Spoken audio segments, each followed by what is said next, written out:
series. My name is Hélène, and today I have a very special seminar for you. I have three amazing guests, Cecilia, Tham, Vivek, Wadhwa, and Antonio Spilimbergo. And we talk about how different technologies have changed our world and our lives, and how policymakers can design innovation programs to ensure that their country not only is not left behind, but reaps the maximum benefit from the opportunities afforded by these exponential technologies. So for those of you who are just tuning in and maybe haven't heard the prior seminar that I've hosted in March on industrial policies, this seminar is also being recorded as usual, and the recording will be posted within 48 hours on the IEO website.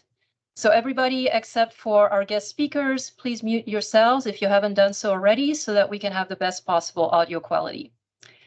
So let me now introduce our speakers. My first guest is Cecilia Tham. She's an award-winning futurist working in the intersection of science, technology, strategy, and design, focusing on tackling the unknown and building better intentional futures for all. Cecilia is the CEO and co-founder of Futurity Systems, which provide futures as a service by bridging the three pillars of science, design, and business to Fortune 500 companies and government agencies worldwide. She's currently a PhD researcher as well as an adjunct professor at Illinois Institute of Technology, Institute of Design. As a serial entrepreneur, Cecilia founded several companies such as MoB, a collaborative co-working community, Fab Cafe Barcelona, an initiative that brings digital fabrication tools to the everyday environment of a coffee shop, and All Women Tech, which is a training school for women by women to build the next generation of women in tech. My second guest is Vivek Wadhwa. He's an academic, an entrepreneur. He's the author of 5 best-selling books. He's been a globally syndicated columnist for the Washington Post and has held appointments as Distinguished Fellow at Harvard Law School, Carnegie Mellon University's College of Engineering, and Emory University. He's also an adjunct professor at Carnegie Mellon and Duke University, a fellow at Stanford and UC Berkeley, and head of faculty at Singularity University. Vivek is the author of From Incremental to Exponential, The Driver in the Driverless Car, How Our Technology Choices Will Create the Future, and Innovating Women, The Changing Face of Technology. Vivek is based in Silicon Valley, and he researches, speaks, and writes about advancing technologies that are transforming our world. Those include not just the ones you can think about, robotics, AI, computing, but also synthetic biology, 3D printing, medicine, and nanomaterials. He's an advisor to several governments, and he has received numerous awards, including in 2018 Silicon Valley Forum's Visionary Award. This is a list of luminaries who have made Silicon Valley synonymous with creativity and life-changing advancements in technology. And my third guest is Antonio Spilimbergo.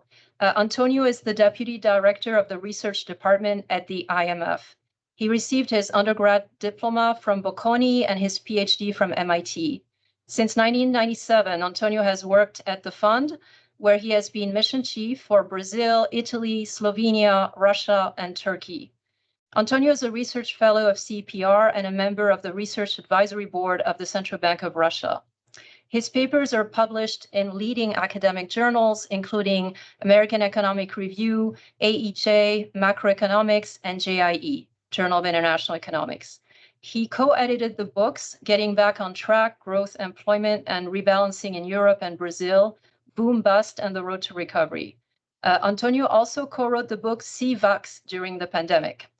So with 2 world-class futurists on our panel, we're going to talk a lot about the future in this seminar.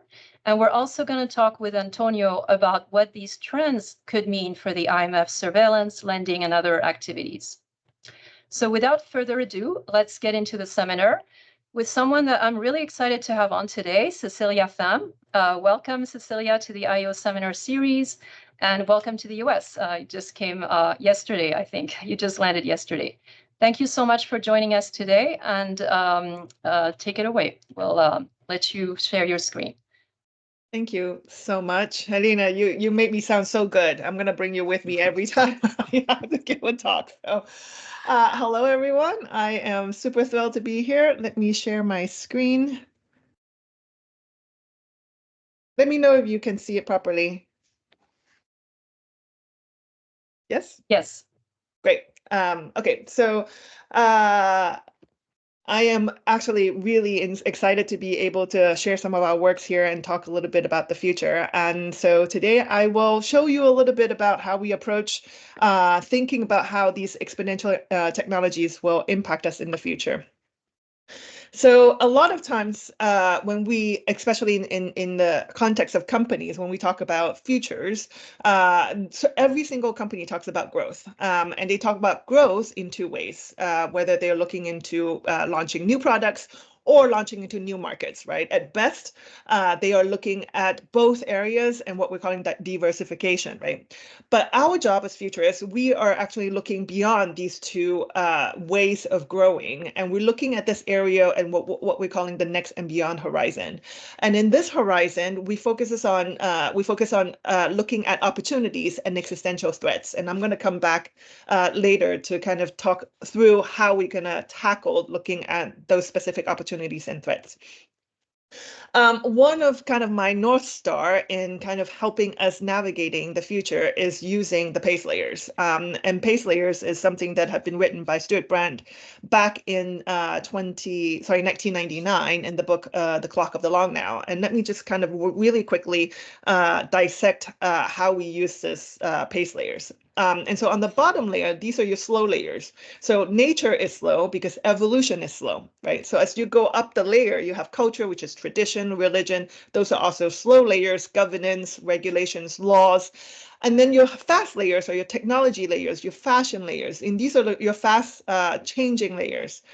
So the top layers, they provide for innovation. They are your agile layer, they are your experimental layers.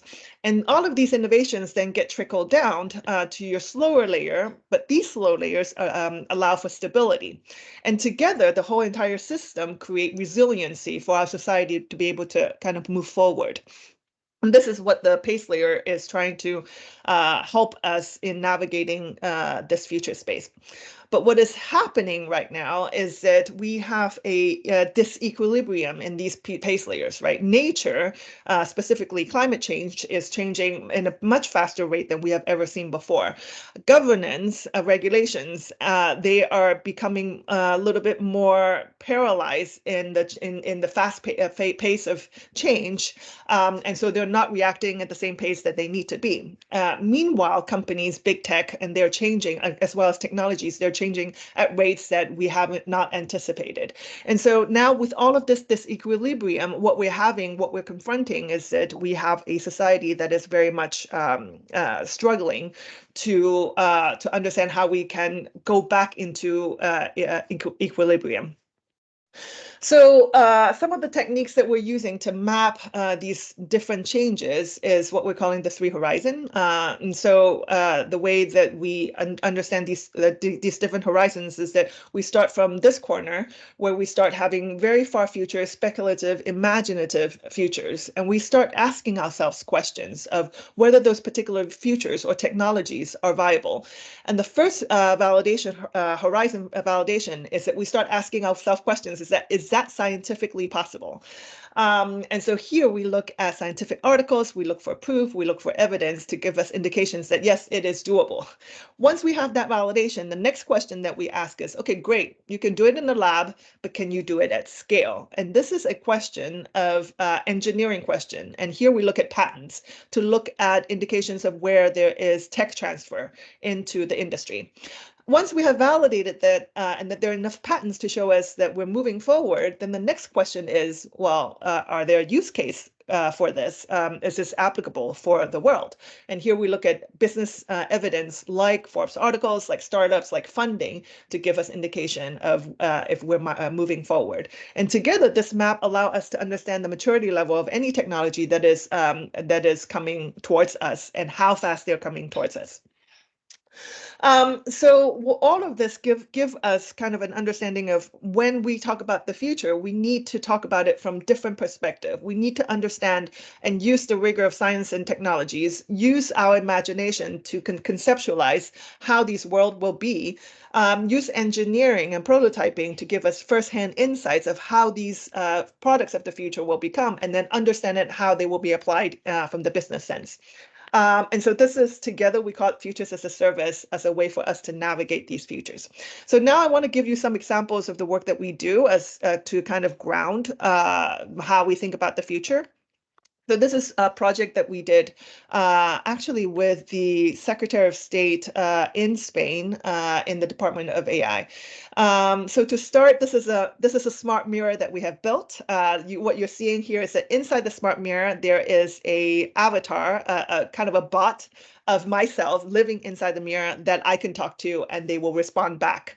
And so think of this as, so the way this works is that I can talk to myself, an algorithmic version of myself, and I can have a conversation. In the morning, I could say, I feel bad, I'm depressed, I'm not happy. The mirror then capture all of this conversation, sends it to my therapist. My therapist then will dissect and understand my mental state, and then will prescribe a conversation back into the mirror. And the next day when I have a conversation with the mirror, it will course correct my mental state. And so having this asynchronous interaction with the mirror.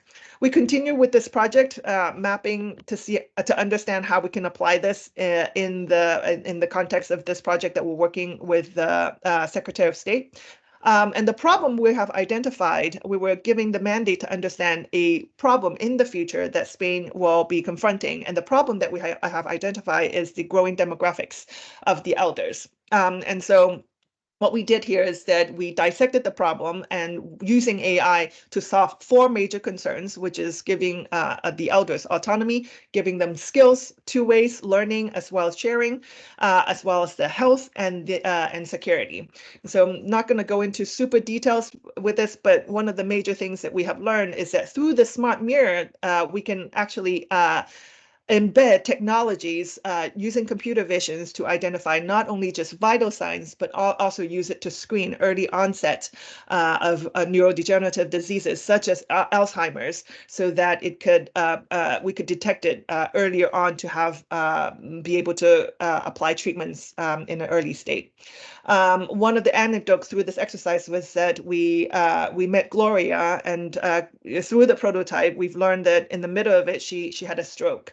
And so, and because of the stroke, she lost her ability to speak. And so what we did was that we through the mirror, we created the avatar version of Gloria. We put Gloria inside the mirror so that she can see herself. And inside the avatar, we use all of the audios of her social media to train the voice, so that the avatar version of Gloria could actually talk back in a way to help induce Gloria, the person, to be able to speak back to the avatar. And so this is one project that we're continuous to develop to help in terms of applying technologies in with the government. Here's another project that we did, understanding the science of cultured meat. And so here we're using a tomato or a fruit to be able to grow and culture meat inside, using the scaffolding to create a volumetric, what we're calling tomato.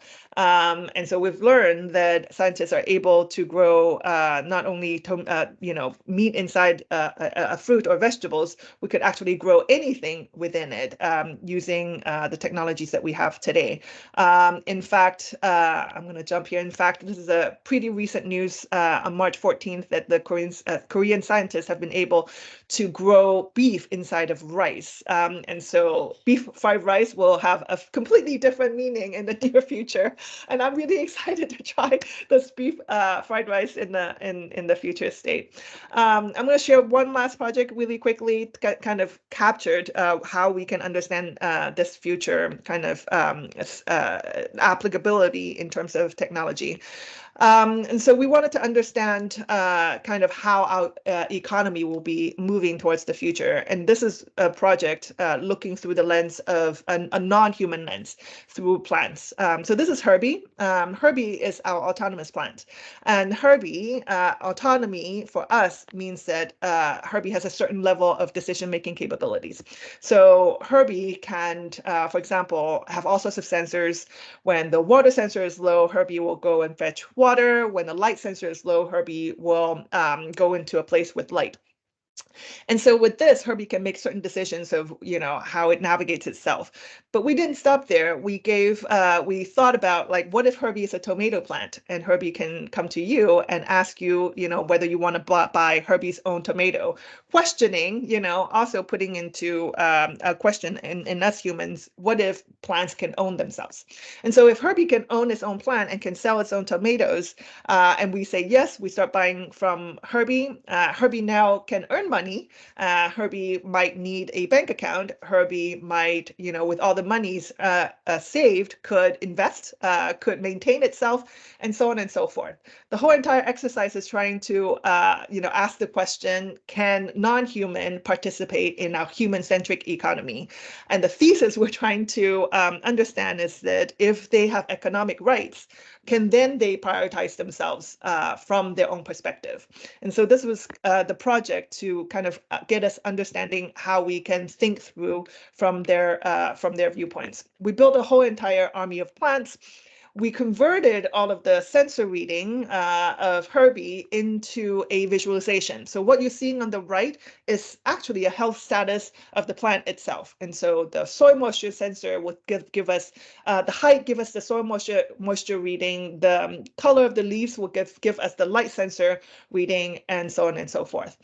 And so we created a whole bunch of these trees that we can visualize. We converted them into NF trees.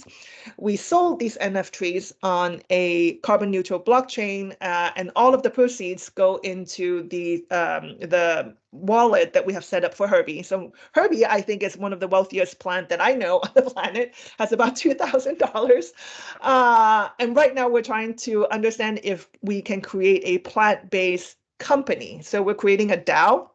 And basically, a DAO is a blockchain, a distributed autonomous organization. Think about a company that is being governed by algorithms. And in this case, the algorithms are being governed by the plants themselves. So it's a plant-based company, literally, where the plant can decide how this money could be spent. So for example, if the water level is consistently low, Herbie and friends can decide to spend the money in investing in a water company.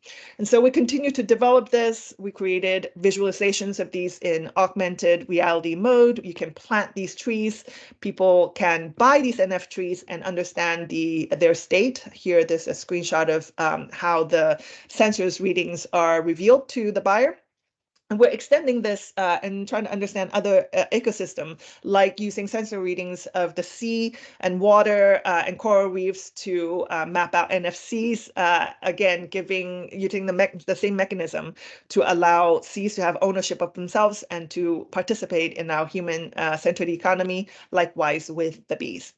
And so we call this all of this entire project. Oh, let me go back a little anecdote is that Herbie and I gave a talk at TEDx. I'm really, really proud. I believe it's the first non-human plant speaker at TEDx. I could be wrong, but I need to validate that. Herbie also got to meet Spot, the dynamic dogs. There's a little, love at first sight. Maybe the future development of Herbie 2.0 could have, quadrupeds technology. It can walk around. We're also developing a chat GPT. We call it Herbie GPT. So think about, instead of using, human language as a large language models, we're using biochemical signals within the plant as a way to communicate. And so we're continuing with this project. If you think this is a little far-fetched, people and other scientists are already working on plant GPT and likewise animal GPT as well. And so this is definitely a technology that is being developed by many others. And so the reason why I'm bringing all of this is because I think there is a momentum to talk about kind of a non-human perspective. And one of the perspective is through the lens of this economic lens and introducing kind of this concept of interspecies economy. Us humans, we're very much used to kind of when we talk about, startups and companies, we're very used to talking about, business to business, business to consumers. And very soon we're going to have a new participants. I give the example of a plant, but it could very easily be a machine. And this new concept of what's called the machine to machine economy, right? And so basically the future and the evolution of e-commerce could potentially go to what we're calling a-commerce, which is autonomous commerce, where you have this kind of foundation of M2M, the machine economy, where you have these machines that are connected to each other, that could exchange with each other, that they're capable of making transactions as autonomous market participants, where humans have very little interventions, right? So a quick example of this would be, let's say I have an autonomous car and you have an autonomous car, and they can talk to each other. And if we're stuck in a traffic jam, my car could actually negotiate with your car and say, hey, let me give you $10. You move over so I can move forward. This is a silly example, but the idea here is that machines in the future will be able to make transactions on their own for their own benefit, but as well as for the benefit of the humans. And so we have seen e-commerce being disrupted before, and we will see e-commerce disrupted in the same way. And everything that we have dealt with before, payments, buyers, sellers, so on and so forth, will be disrupted. So the question is, how can we prepare ourselves for that particular future that is coming? So I'll give you a concrete kind of imagination, speculative possible future of how these agents can operate in the future. We call these digital souls. So digital souls, you can think of them as digital twins. And if you're not familiar with the terms digital twins, they're basically just a replica of an entity, a physical world entity into a digital space. And so here we're specifically talking about humans. And so imagine that there is a digital copy of Cece in the virtual space, and we call them digital souls. And imagine in the future that these digital souls, and we wrote an article in a magazine that we have written, but I'm going to show you an example of what that looks like. So in these digital souls, you can imagine that each of them have a special function, right? Let's say that I have a health twin where it understands my preferences, my fitness, my health data. It has a memory that remembers my habits, my workouts, my diet history. But then it also have what we're calling transactionability. It can purchase medicines for me, navigate the health membership space, and even go and make appointments for me at my doctor, right? So every one of these twins, I could have a CO twin that could go out and project holographic display of me and talk for me in events. It could attend meetings, and this is already happening in the current space, in the current context as we're speaking. And so all of these different digital souls could actually go out there and be extended clones of ourselves. They could be making money, they could be transactioning, they could be, having conversations with other people for us, and then come back to us and report to us at the end of the day.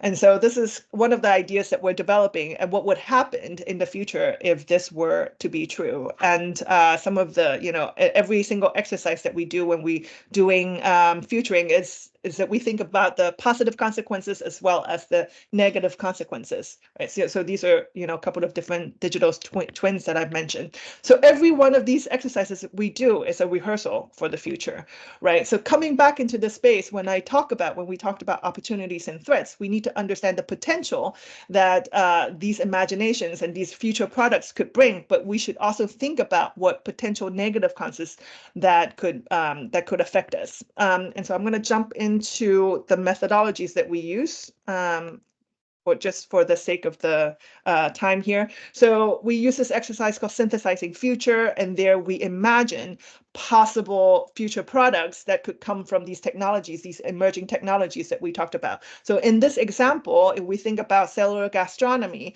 and we wanted to kind of look at how we can combine good fish cells, the good fat cells from fish, and good proteins from beef, we might in the future have a designer meat that is a hybrid beef-fish combo that does not exist in the world, right?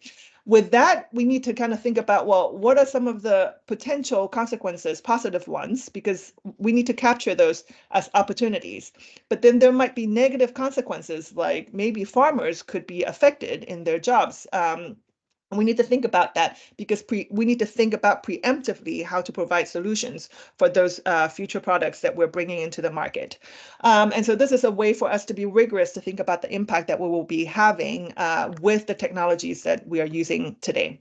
I'm going to end with this with an example, this magazine that I talked about as a way for us to exercise and rehearse. So Intense is a magazine that we use as a way to think about the future, but as if they are already today. So this one, the first one is about food, where we talked about designer meat. The second one was about space, where we talked about what space travel will be like and how we can prepare ourselves into kind of this potential future. And the last one is about what we're calling silverization, so about the elders. And so here we looked into the topic that I shared about digital souls as well as longevity tech. With that, I end with my talk.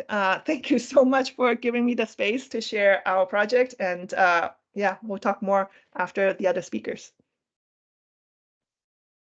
Thank you, Ceci. This was just terrific. I think I saw your parts of your talk last year, which is why I reached out to you. But you've even extended even more now into new domains like the digital souls, and yeah. So I'm glad you brought up the negative consequences as well, because in the introductory remarks I only flagged the positive consequences, the opportunities, but the need to bring solutions to the risks as well is very important, certainly for the IMF's work. And so we'll have an open discussion at the end. I should have said that at the beginning, but for now, we'll go to our second speaker, Vivek Wadhwa, a world-class expert on exponential technologies.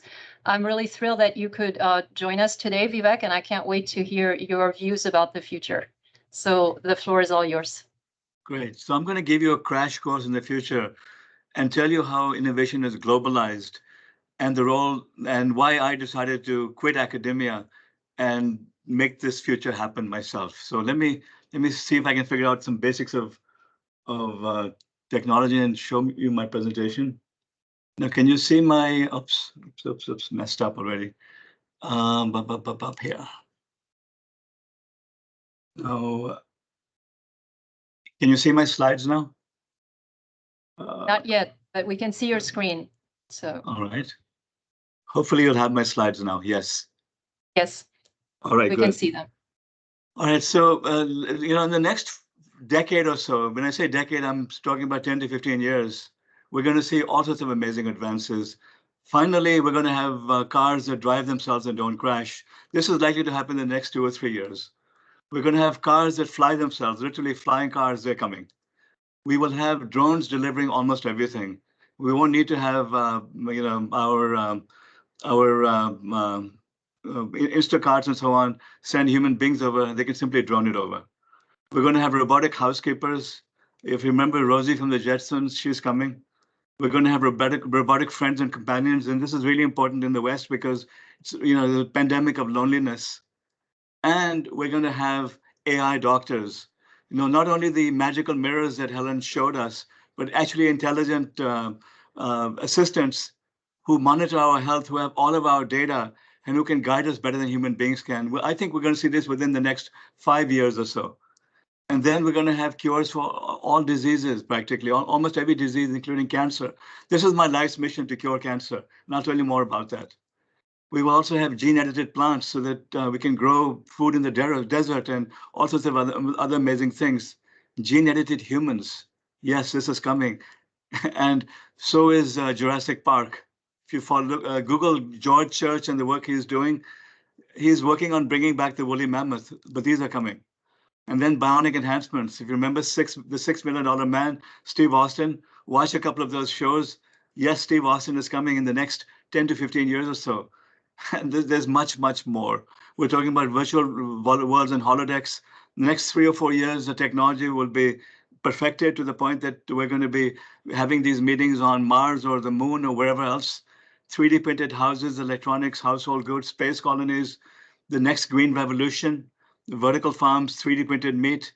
I'm going to talk more about this. Unlimited and almost free clean energy, it's coming. Commercial space exploration is coming, all happening at the same time. Because this is the history of technology, exponential.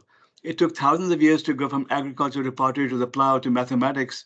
And voila, over the last 100 years, we've had advance after advance after advance. We are like those frogs in the water, which is getting hotter and hotter. We don't seem to realize what's going on here. Technology is advancing exponentially and making amazing things possible. We've known about computing for a long time. Our smartphones are more powerful than the crazy supercomputers of yesteryear. But it's everything computing touches: AI, robotics, 3D printing, virtual reality networks, digital medicine, you name it. Every technology which becomes information-based is advancing exponentially. Exponential technologies are converging and making them, science fiction possible. First of all, let's start with health and medicine. The devices we carry on us, forget the mirrors that Helen talked about, that Cecilia talked about. Our smartphones are capturing everything about us, everything about our health, relationships, our emotions, our, nutrition. They're keeping track of everything we do. And with these data, apply AI to it, and you'll see why I said we were going to have these AI doctors, because we've got massive amounts of data, and AI will be able to now do the job of doctors better than human beings can. They're coming. And then there's a human genome. There was a race between a scientist, Craig Venter, and the US government about 20 years ago, 25 years ago, and the scientist won. It cost nearly $3 billion to sequence a human genome. Today, you can get a full human genome sequence for about $300. At the pace at which this is going, in the next 5 to 7 years, it'll be cheaper to get a human genome than to buy a cup of coffee at Starbucks. That means we're gathering more data. And what do you need to cure disease? Data. Because if you look at a map of disease, of symptoms, diseases, genes, and proteins, you see that they're linked. And there aren't that many symptoms, there aren't that many diseases. It's simply a job for AI to solve, to figure out what causes disease, what are the human factors, what are the genomic factors, what is the microbiome, and voila, you can cure disease. Now, I lost my wife to cancer about 5 years ago. My wife, Tavinder, was everything to me. And after I lost her, I was devastated. After coming out of my shell, basically, I decided I'm going to now do what she commanded, spend the rest of my life helping others. I decided I'm going to cure cancer. And with the help of some amazing scientists in India, some amazing entrepreneurs and philanthropists, I helped them launch what's called Carnegie Healthcare, the most ambitious cancer project in the world. So much so that the White House has recognized what India is doing. And I think they realized that India is now is now going to leapfrog everything that they've been dreaming about in the next 5 to 10 years at the most. So Carnegie is now gathering all the data we need to cure cancer on a scale that you cannot even imagine. That they now built a distributed cancer care network all across India. I mean, Venkat Ramachandran, who used to be Ratan Tata's lieutenant, he heads this up. And then you got top scientists like Monique Kyriakos, who are leading the charge on it. Amazing people in India. They now have, a cancer care center all across India, which is more advanced than anything the United States has. And over the next few years, it will transform India's cancer care system. And then my hope is that they'll take it to the world. So it's coming, and it is not the United States that's leading the charge. It is India that is leading the charge. Now let's talk about energy, which is one of the things that's been holding humanity back. That so far we've been obsessed with oil, with even nuclear, the coal. Well, if you look outside, we receive more sunlight every day than the entire planet consumes in a year. More than 1,000 times more sunlight hits the Earth every day than the planet consumes in a year. So far, we've not been able to harness this. But the good news is that the solar, wind, and battery technologies are advancing exponentially. And what happens is that as the prices drop, the installations double. As the installations double, prices drop. This trend has been happening for the last 50 years. And we're in an exponential virtuous cycle. Whether you realize it or not, at the pace at which we're going, by the end of this decade, I'm saying 2030 or so, the cost of clean energy will be almost zero for consumers. Just like the cost of telephony. We're doing this call, and the cost of this call is practically zero. Imagine now having all the clean energy you want from sunlight. This is where we're headed. And then what's going to happen is that we're going to reach tipping points over the next 5 years or less, in which it doesn't make sense to be investing in older technologies anymore, and everything hits an exponential cycle.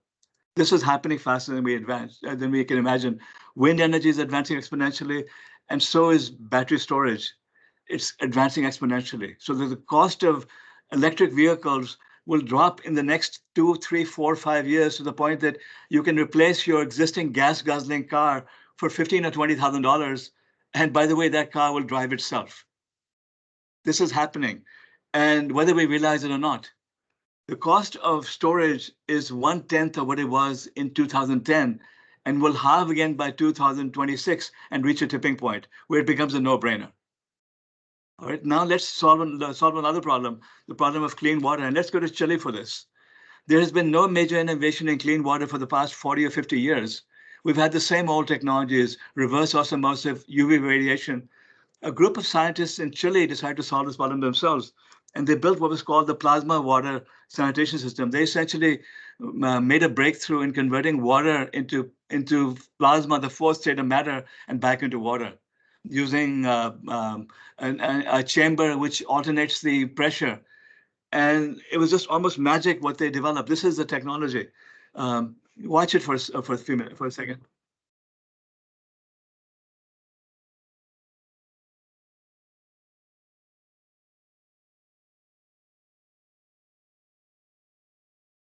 Let me not get technical over here, but in a nutshell, in 2016, the president of Chile, Michelle Bachelet, rolled out one of the first units in Chile. This technology is amazing. Now, it's on the shelf right now because the company made another discovery more recently, which can have a greater impact on humanity than even clean water. Yes, we need clean water, but this technology, this next technology is even more ambitious than that. We're talking about now the next green revolution because, I said I'm focused on curing cancer. One of the biggest causes of cancer is the chemicals we use in our food. They're filled with pesticides. And then the fertilizers we use are destroying the planet because it requires massive amounts of energy to produce these horrible chemical fertilizers. So this technology that I've been mentoring for the last 12 years and I've invested in, I've gotten my friends to invest in, I put my heart and soul into helping this company. They have developed a technology that could literally revolutionize agriculture. This is a Chilean company. Here's how the magic happens. The way Mother Nature fertilizes the planet isn't through chemicals and pesticides. It's through lightning. Lightning is the fourth state of matter, plasma. When that plasma goes through the air, it adds reactive oxygen and hydrogen species to it. It creates hydrogen peroxide. And essentially, it creates plasma activated water, which is Mother Nature's magic. And what plasma activated water does is that, for example, the H2O2 in it breaks down biofilms and kills bacteria. It causes a reaction like when we take vaccines, our bodies have a reaction and they develop defenses. It has the same effect on plants. And it somehow turns foods into superfoods. That's what Mother Nature does. Well, with this technology that was built in Chile, they could replicate Mother Nature's magic. The device, like what I'm showing you, they can generate plasma-activated water for almost no cost. We're talking about water, electricity, and voila, you have this magical thing called plasma-activated water. Now, it's very hard to believe this. So I've been very, very actively involved with this company, and I had them take it to 2 of the largest farms in Florida. And then they took it to Yuma Valley. And now we've taken it to India because what I've realized is that the United States is not the place where you can make major innovations happen. Just like with the Carnegie healthcare project, I went to India because the US medical system is so corrupt. It is so antiquated. There's so many special interests that you can't make change over here. It's the same thing with almost every other industry in the West. Our companies are so obsessed with making money and profit that they've lost the ability to innovate. So this technology, we're taking to India. But first, let me show you some of the results that we saw in the United States. In cantaloupe production in Yuma Valley, 56% increase in fruit per lot simply by processing the seeds of the cantaloupes with plasma activated water and spraying some of this on the plants. Spinach, 25% increase in pounds per acre at a time when there was spinach blight in California. Basil in Italy, a 57% increase in yield simply by processing seeds and spraying some of this water. And then we took some Indian crops and tested them in the United States. 40% increase in pounds per acre of wheat, 28% in sorghum. So we took this technology to India, and over the last months, the company called Plasma Waters has an amazing team in India. The leadership of the team, led by a lady, Pragya Kalia, has been working day and night. In 9 months, they've achieved more than the United States achieved in 2 years of testing. They've tested this on more than 22 crops so far. In every crop, just by processing seeds with this magical water, they've seen massive increases in yields. We're talking about typically between 30 and 100% increases in yields by processing with plasma activated water. It's almost mind-blowing to see the type of results we're getting from this magical water. So now this is technology has been transferred to India. India is going to lead the way because India is entirely open. I've even spoken to the Prime Minister of India about it, Narendra Modi, and he's as excited as can be. And his people, the government, philanthropists, entrepreneurs, farmers, they're accepting the technology far more readily than American farmers would. American farmers said, yeah, hey, that's nice. Maybe we'll make a little bit more money. For Indian farmers, I saw videos of potato farmers who had their yields double. They literally had tears in their eyes because it's going to affect their livelihood. And it's a matter of life or death for them. That's the type of reaction we're getting from India. So this is going to launch the next green revolution and impact the world in a very positive way. Now, I told you that I helped the founders of Carnegie Healthcare launch the India Cancer Moonshot. One of the things they discovered in India was that almost every cancer they were finding was stage 4. It was late stage cancer. Why? Because there's a taboo about cancer in India, and we needed to do early screening. Early screening, genetic sequencing, $300 is still far too expensive for the rest of the world. Because it's not $300, it costs thousands of dollars to get the type of cancer screening that the West does. So I decided that I'm now going to solve this problem myself. How am I going to do it? By looking at the problem of medical diagnostics in an entirely new way. What I realized is that just as the sequencing of DNA transformed biology into data and revealed an entire new universe, what if we could do the same thing with organic matter and open up another dimension? I remember that plasma spectral analyte, the plasma technology I talked about. Well, what if you now put a spectrometer on it and capture the light source and analyze that?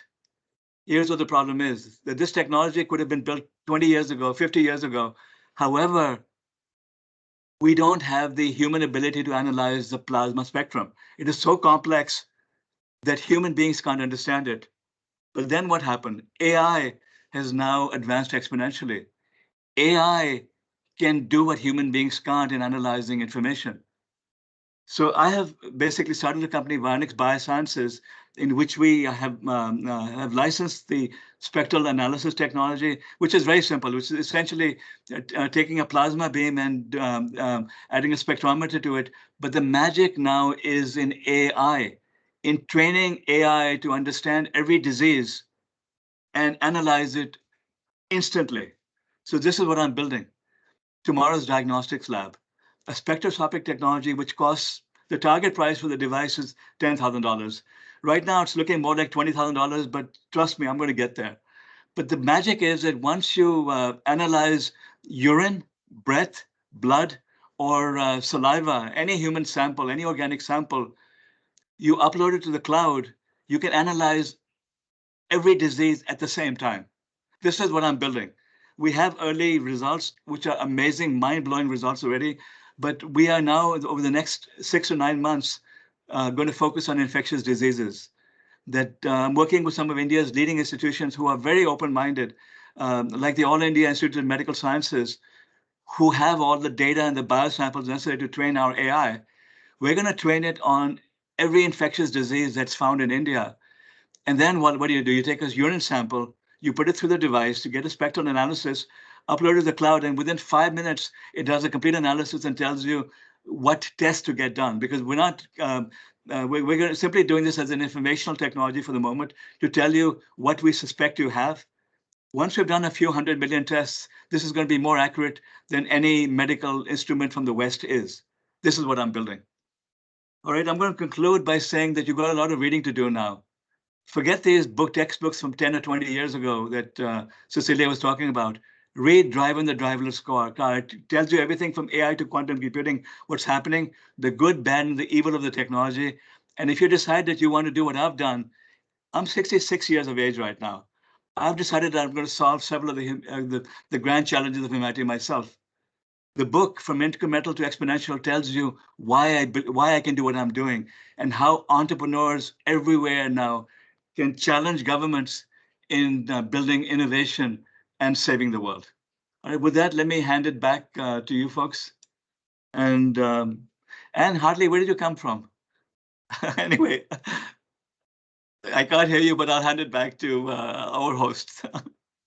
Thank you, Vivek. I have to sort of bring myself back to 2023. I feel like I'm in 2023 also, and the things I'm talking about, 2024, for example, sorry. 2024, I mean, Yeah. this technology I'm talking about, we're going to release version 1 of it at the end of this year. And it's going to be limited to infectious diseases because we know we can analyze volatile organic compounds. That's what infectious diseases are. And we're going to make it available to researchers all over the world. You know, this is Tyrannus to the power 10, except it's not for money. This is all for humanity. I'm going to make this technology available to people all over the world and let them make discoveries and disrupt the entire medical diagnostics industry. That's my goal. Awesome. I mean, both you and Cecilia use the word disruptive, but I think in a good way. I think it's disruptive in the best possible way here. Look, I'm really glad you brought the emerging market, developing economies perspective, because oftentimes we have the impression these technologies are concentrated in the advanced economies. You know, ChatGPT is in the US and other things in the UK, but actually what you're saying is there's a lot of innovation happening also in emerging markets, and that they're even taking the lead. Emerging markets are going to rule the future because, as I said, the US is now incapable of doing massive innovation, especially something that affects their industries, whether it be oil. You know, the US is embracing oil, and we've had governments trying to slow down clean energy.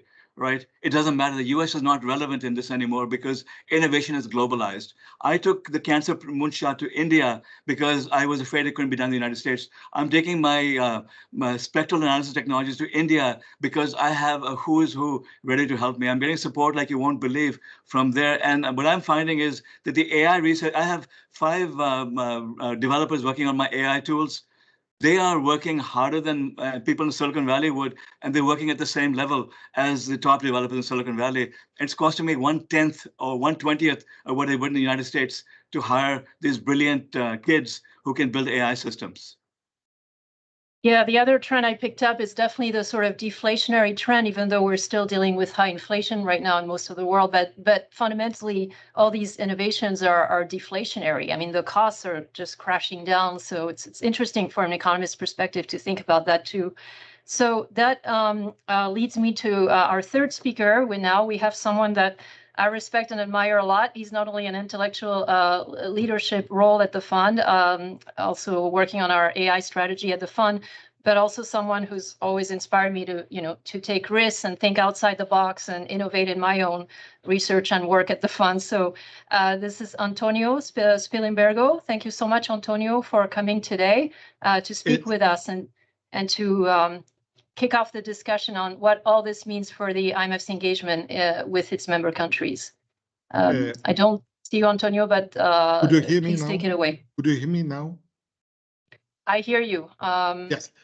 First of all, thank you very much for the introduction. I don't deserve it. I feel like Cecilia, you are a fantastic host and organizer on this. And first, I will speak in my personal capacity because Fanda doesn't have a view about the future. And I feel really intimidated to talk after such a uplifting talks about the future. I will talk a little bit about how I see personally the role of the fund in dealing with this, in the challenges and the opportunities that all this technology offer. First of all, let me step back and try to understand. I'm not into as the previous speakers about the thinking about the future. So in these broad terms, so first I wanted to understand what we got wrong or right from the past, and so we can prepare better for what is going on. We have to be careful about thinking about the future. I realize that there are four features that are recurrent. First, we do tend to be over-optimistic and extrapolate the recent trends. And I give you four examples. In 1996, the first mammal, Dolly, was cloned. The news was kept secret for a while and came out in February 97. And there was a big debate. All the newspapers were very excited about this and the idea that we can clone maybe humans in a little bit. Well, after 20 years, the most famous cloning was the dog of Barbara Streisand and President Millet. So that is an example of how we got very excited about the technology, and at the end of the day, it was not so much. And the mistake at the time was that we extrapolated somewhat a recent tendency, a niche toward that. There is a big gap usually between finding a concept and being able to scale up for the benefit for everybody. And this is what I think Vivek was talking, and I think is very important. And we come back to this. Second example is Man on the Moon. In December 1972, 12 people had been on the moon, and everybody extrapolated that in 20 years, hundreds would be there. Well, by now there are just 4, because 8 died, and the 4 are over 90s. And I'm not sure that there will be any man who has been on the moon surviving in few years. Third, in 40 years ago, 50 years ago, to go from New York to London, it took less than 3 hours with the Concorde. And it was a commercial plane you could take, and it was 3 hours, 15 minutes. Now, if you take a commercial plane, it's about 7 hours and a half. So if somebody had projected that this traveling from New York to Paris would take 2 hours in few years, it would be completely wrong. Actually, it takes twice as much as it took 50 years ago. And so instead of having an exponential growth, we have an exponential increase in time of traveling. The same story came with nuclear power in the early 80s. What we did is we subestimate a little bit the difficulty of scaling up. And not to be, I think it's very important about cancer, but President Nixon in 72, 71 declared war against cancer and declared that it would be very quick to reach that. And after 50 years, we are still there. So first lesson is that sometimes we get very optimistic about the recent trend, and we fail to understand that having a concept doesn't mean to be able to scale up. And we have to ask, what are the challenges of scaling up things? Second thing is what is called Roy Amara's saying. We tend to overestimate the effect of technology in the short run and underestimate the effect in the long run. In the sense, general purpose technology are pervasive, have effects that nobody can understand at the beginning, and but everybody gets very excited in the very short term, but the real gain comes with years. I give you an example. When electricity was invented, was developed, nobody could really understand the effect that would have on labor force participation, female labor force participation. You had, thanks to electricity, you had domestic appliances. Domestic appliances finally freed a lot of labor, which was in the before for century couldn't go outside because the sheer amount of domestic chore was so much that people couldn't, especially female women, couldn't work outside. But nobody who was working on electricity understood the consequence of this. The movie industry arose and out of nobody could imagine thanks to electricity. So this is just to say that in the short run, it's very difficult to understand what really the things work. Third, invention technology often implies difficult and painful reallocation, because you have to relocate workers in the economic parlance from one sector to the other sector. When internal combustion engines were invented, you have a new industry, the car industry, but it means that a lot of old workers working on other means of transportation had to move to somewhere else. And this took a tremendous amount of time. And so we underestimated really the amount of time and energy that took to really incorporate these technologies into and to make them productive for the whole society. So the jump between an invention and really to have a benefit for the entire society. Finally, and this is found more interesting for economists, we completely, and I'm thinking about Keynes, which is one of the most famous economists, and who wrote a speech about 100 years ago about the world in 50 years. And he predicted a huge technological progress, and he was right. Also about the magnitude, he was right, even though he didn't have particular knowledge about the future, he speculated and he was right. But he was completely wrong on how human beings would react to this technological progress. His projection was that because everybody would become much richer, there was much less need to work. So people would have worked much less. So he got completely right what he was now familiar, but just what it was possibly more simpler to understand, to see, was completely wrong. The fact that the amount of work people put, the hours work, didn't decrease so much as a consequence of becoming richer. Especially, this is especially in the US. So I think he basically he missed what was really around him.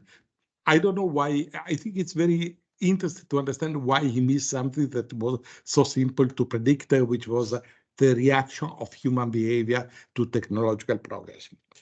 This what just this long introduction is just to see what the fund can do in respect to this. Everybody, I think, agrees that technology has tremendous opportunities, at the same time, tremendous risk. One thing which is fundamental is goes il va sans dire, is that to share technological progress, it's important financial global stability. Only in a world where you have a free flow of information and capital, you can really reap the fully advantage of technology. And so the core mission of the fund, which ensures global financial stability, is at the core of being able, at least a necessary condition, to share the technological progress everywhere. And this is, I think that is issue number one. Second issue, we think that technology comes somewhat exogenously. In the sense, technological progress is coming, we have to deal with it, and in a best way, and it has a lot of opportunities, some risk. But history tells us that's not the case. Actually, technological progress is largely financed by state in historical sense. Now, Vivek may have some differences, but historically, a lot of basic research was financed and pushed by the state with various motivations.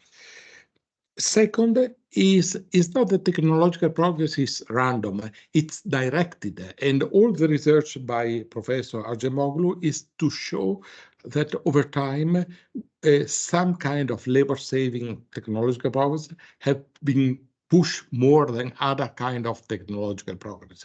So there is a big role in not only financing, but also directing technological progress so in a certain way. It's not something that exposed we have to deal to make the best out of it. But what we should do is ex ante to direct in a way which is beneficial. So it's not something to which we have to react, but we have proactively direct. And this is very important. What is at the end of the and to do this, well, this I'm thinking aloud. Possibly you can improve labor market complementarity. A big issue for economy is that how new technology impact the demand for labor and which kind of labor, because this has an impact of unemployment, friction unemployment, income distribution. Well, we don't have to accept it and ex post have policies to deal with that. We can direct. For instance, if you have a good taxation and you tax in a way that you direct technological progress versus something which is complementary to labor rather than substituted labor, you create a win-win situation rather than reacting ex post. Same with incentive for green technology. The state has a fundamental role in directing research toward green technology. We know that now the amount of patents for green technology has surpassed by many times patents on brown technologies. This is because there is a choice ex ante, and this is something that actually as a fund we had some work done and some work ongoing, and I think it's very important for to direct the technological process. Third is vaccines, for instance, an example which was very important just a few years ago, and thanks to the state intervention, the direction and the coordination, we directed the technological progress in a way that is beneficial. Also, that is very interesting, by the way, the vaccines, because one thing was a stage of discovery, the other was distribution. And if you remember in 2022, 21, there was a big discussion about distribution. That illustrates how difficult is the sharing, not only the discovery phase, it's the sharing. So we have to really start a discussion, facilitate a discussion on the sharing. So now looking at the various market, labor market, we know that we have done some work that AI will impact a lot of works.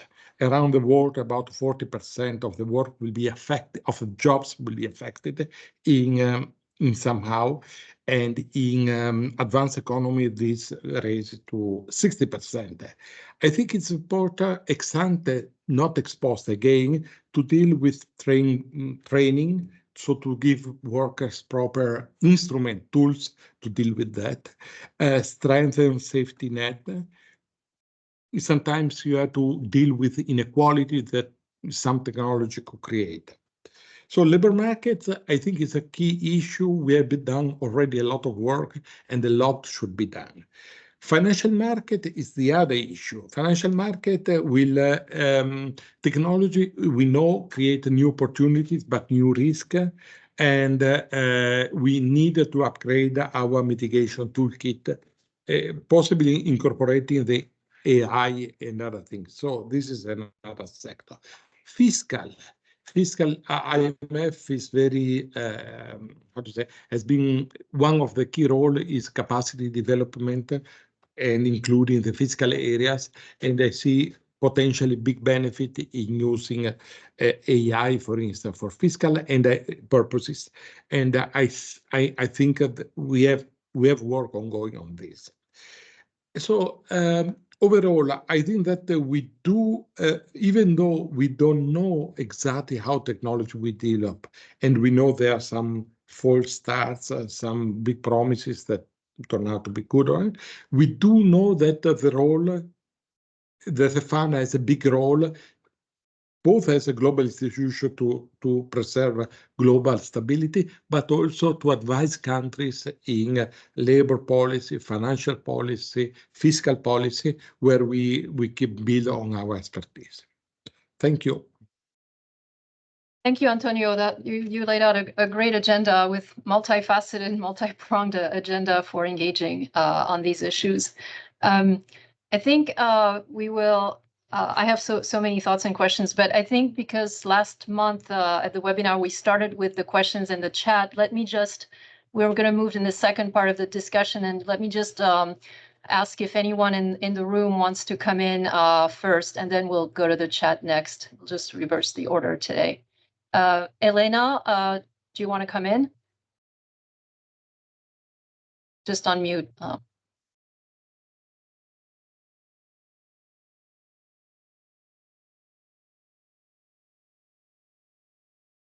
Elena, I just saw your hand up. I don't know if you still want to ask a question. Yeah, go ahead.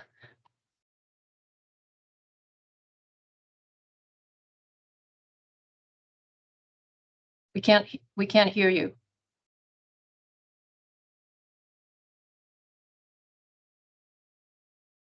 Elena, we can't hear you. Maybe on mute. Not sure what's going on. Okay. Okay, while Elena tries to unmute, does anybody else have a question in the virtual room? Okay. Hao-Lin, go ahead. Hi, thank you. Thank you both Antonio and Dr. Wadhwa. In terms of studying the impact of innovation quantitatively, my question is there like empirical data sets when we look at data sets, we can tell that because of certain innovations that happen in certain industry, there has been an impact in terms of the employment to that industry, that we can look at, okay, in the past 10 years, that since the innovation of the automation in the car factory, there have been a substantial like structure change in terms of employment in that sector of industries. So we can use this as example to measure the disruptiveness of the innovations, as well Antonio mentioned early in the previous conversation. Bad news, but in this exponential world, your academic studies and your planning methods do not work. You're looking at everything linearly. Yes, as Antonio said, there've been a lot of bad predictions. And what always happens with exponential technologies is that they move very slowly at first. And then suddenly they get on an exponential curve, and our disappointment turns into amazement. The fact that we're doing this call right now, this would have been considered magic 20 years ago.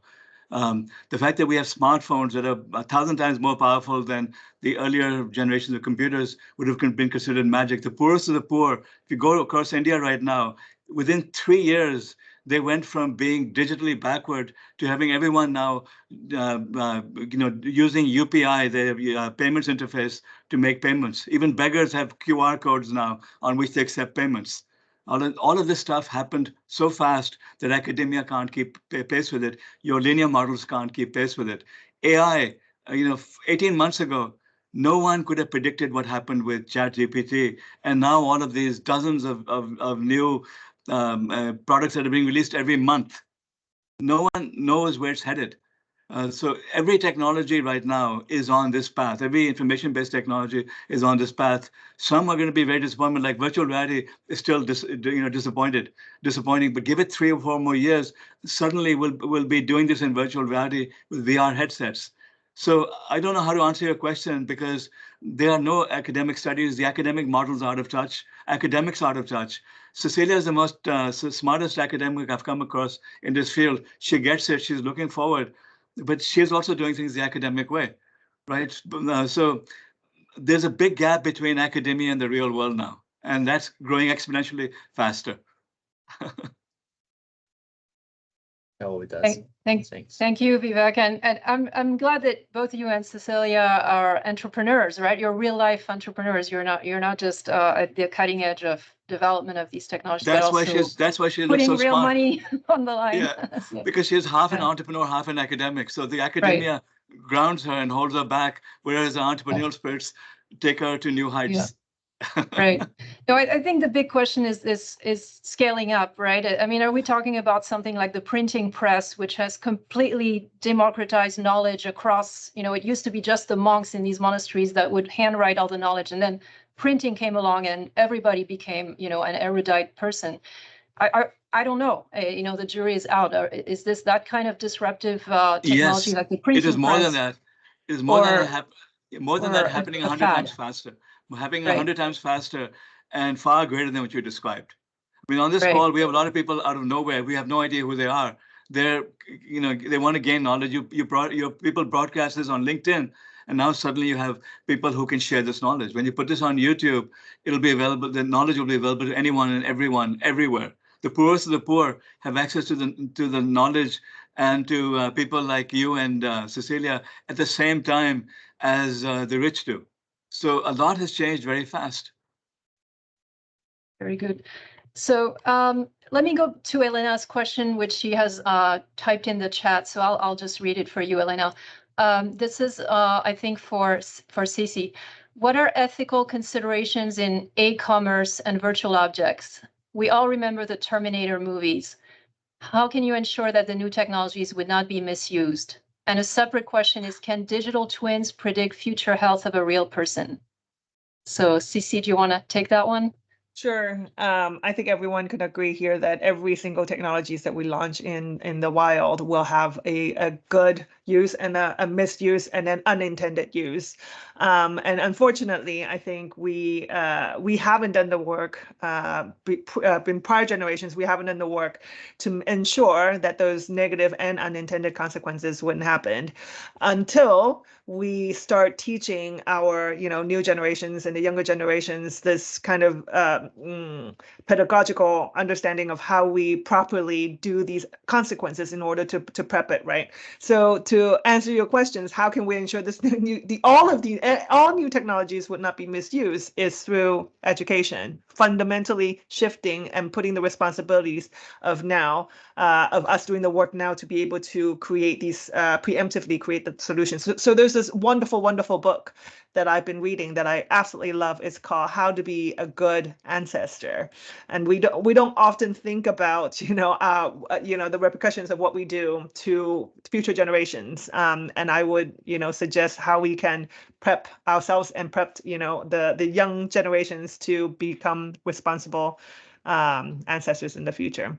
So the second question about digital twins, can they predict future health? I am not a big fan of prediction as much as prevention in terms of health.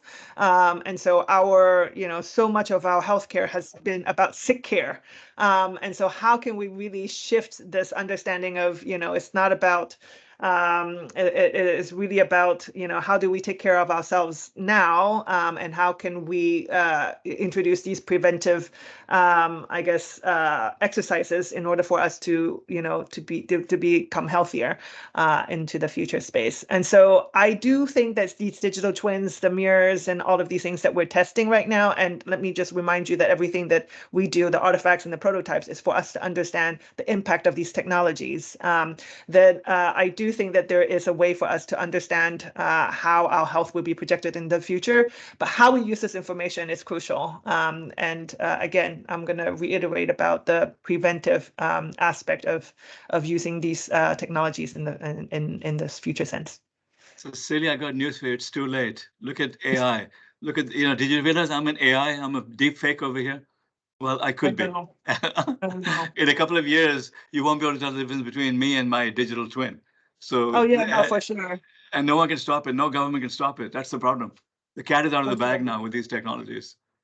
I know, but I'm hoping that the work of preventing some of these things in the future wouldn't just be in the hands of a few, that it will be in the hands of everybody. You've got to educate our policymakers. They're the ones who can stop this. Yeah. Education but they is won't listen. fundamental. They won't be educated. Yeah, your students absolutely they're open-minded, but by the time they grow up, it'll be too late. We have to, leave some hope for people, right? There's a lot of hope for people because I talked about all the good things that can be done with technology. So it's good and evil at the same time. It's good and evil at the same time. We can all agree on that. We unfortunately ran out of time. I wish we could extend it. I'm happy to stay on another 10 minutes for whoever wants to stay on and discuss a bit more. I'll keep the virtual room open, but we should close on time to be respectful of everybody's time. So sorry that we didn't get to all the questions. Feel free to stay a little bit longer if you want. I'll keep the room open. And so thank you so much, Antonio, Cecilia, and Vivek for joining me on the IEO seminar today. I hope to see you soon in person or your virtual selves. Our AIs will come and meet you. I mean, yes, our digital souls will meet. Everybody, thank you so much for listening today. Have a great day, a great weekend, and I'll see you next month for the next IEO seminar on May 9th. It's going to be a great topic, so look for that email. It's on climate, not to spoil spoiler alert. So thank you again, and feel free to stay on. I'll stay. And where did you come from? Can you please unmute Anne Hartley? She's from my past, and